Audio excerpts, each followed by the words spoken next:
Pendengar, pemerintah Kabupaten Aceh hingga saat ini sudah melakukan vaksinasi kepada 9.552 orang untuk tahap pertama. Berdasarkan catatan Dinas Kesehatan Kabupaten Aceh Jaya, jumlah tersebut tercatat baru sekitar 5.400 orang yang sudah menerima vaksin sempurna atau dosis tahap pertama dan tahap kedua.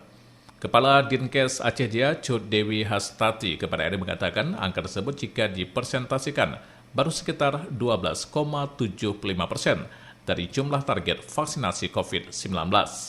9.184 orang ataupun 4 dosis dan kepada vaksin dosis kedua masih 5.310 orang.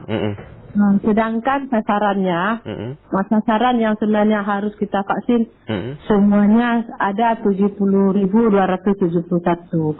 Jadi metode-metode yang kita lakukan masih sampai hari ini banyak cara yang dilakukan oleh pihak Puskesmas beserta dengan tim gugus penanganan COVID.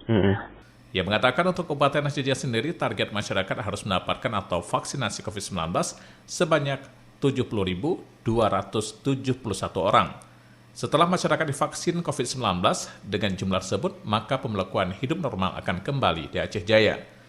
Jadi untuk bisa hidup seperti biasa, harus 80% warga Aceh Jaya melakukan vaksinasi. Dari Aceh Jaya, Aceh,